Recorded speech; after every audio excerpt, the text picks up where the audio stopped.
ఇవాళ సాయంత్రం వాస్తవంగా ఇవాళ ఉదయం జరగాలి రెండు దేశాలకి సంబంధించినటువంటి డీజీసీఎంఓ స్థాయిలో చర్చలు, ఏదైతే director general military operations DGMO తో జరగాల్సినటువంటి చర్చలు. అయితే అది భారత్ కాస్త పక్కన పెట్టింది కొంతసేపు, మన సైన్యం స్టేట్మెంట్ ఇచ్చాకనే. ఎందుకంటే చర్చలు అనేటటువంటి దానికి అమెరికా వాడు వాడేసుకోవాలని చూస్తున్నాడు. వాళ్ళిద్దరి మధ్యన చర్చలను ప్రోత్సహిస్తున్నాను.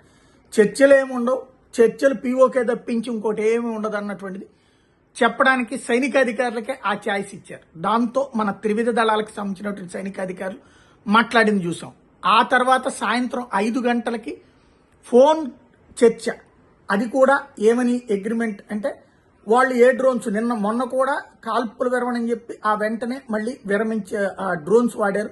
దాన్ని మనం ఇంటర్సెప్ట్ చేసాం. అయితే ఇటు పక్కకు లోపలికి రాలేదు, వస్తే పేల్చేవాడు, అట్టించటే వెనక్కి తీశారు.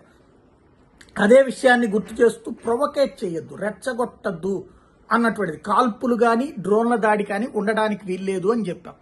సరే అని చెప్పింది పాకిస్తాన్ ఇవాళ సాయంత్రమే 5 గంటలకి. బట్ ఇప్పుడు డ్రోన్స్ వచ్చినాయి, మొత్తం 10 చోట్ల డ్రోన్స్ లొకేట్ చేశారు.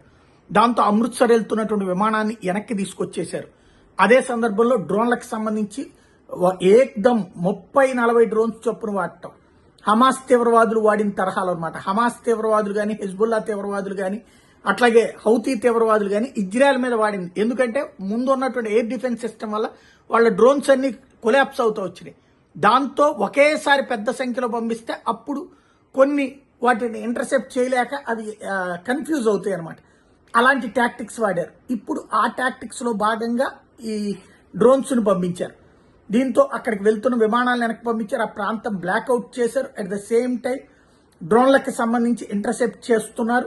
ఓవరాల్ గా అయితే మళ్లీ యుద్ధ వాతావరణాన్ని రగిలించారు.